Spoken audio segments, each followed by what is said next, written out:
আসসালামু আলাইকুম এভরিওয়ান। আশা করি সবাই ভালো আছেন, আমিও ভালো আছি। আজকে আপনাদের জন্য জলপাই আচার নিয়ে আসছি। জলপাই দিয়ে একটা মজাদার রেসিপি করব।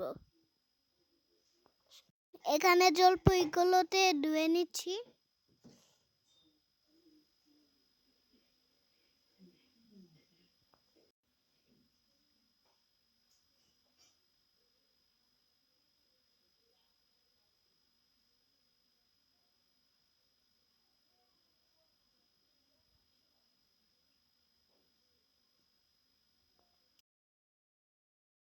আম্মু এখানে 5 ফোড়ন ভেজে নিচ্ছে। জলপাইগুলোকে কেটে সিদ্ধ করে নিচ্ছে।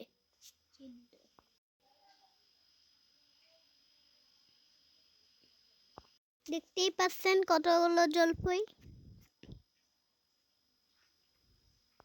এখন এইগুলো সিদ্ধ হয়ে গেছে।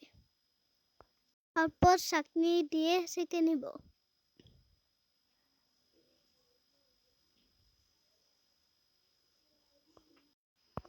লবণ, মরিচ গুঁড়া, হলুদ গুঁড়ো, ধনিয়া গুঁড়া আর বিট লবণ।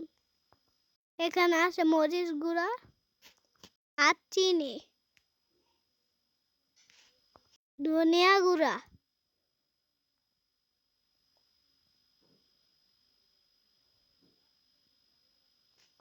চুলাতে একটি পাত্র বসিয়ে নিব।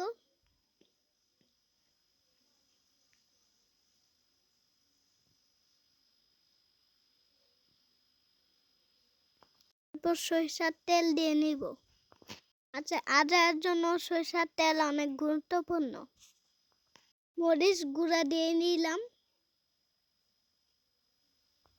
হলুদ দিয়ে নিলাম, নেড়েচেড়ে জলপাইগুলো দিয়ে দিলাম।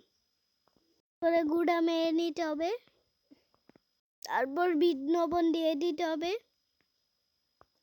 আবারও কলমলো করে নিতে হবে। স্বাদ মতন চিনি দিয়ে নিতে হবে। তারপর ভালো করে নেড়ে নিতে হবে।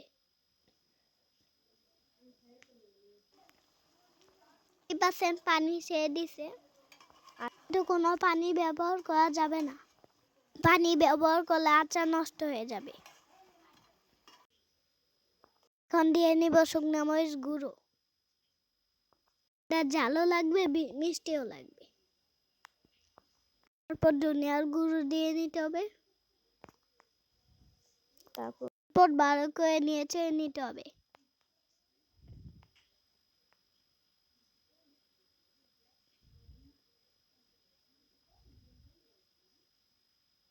কতক্ষণ চুলায় রেখে দিতে হবে। আচারটা যখন মাখা মাখা হয়ে যাবে তখন আচারটা নামিয়ে নিতে হবে। মানে আঠালো হয়ে যাবে, তখন নামিয়ে নিতে হবে। হয়ে গেছে মার হাতে সুস্বাদু মজাদার আচার। এরকম আচার আপনারা কখনো খান না। ভালো লাগলে লাইক, কমেন্ট, শেয়ার। আমাদের পাশে থাকবেন। আল্লাহ হাফেজ সবাইকে।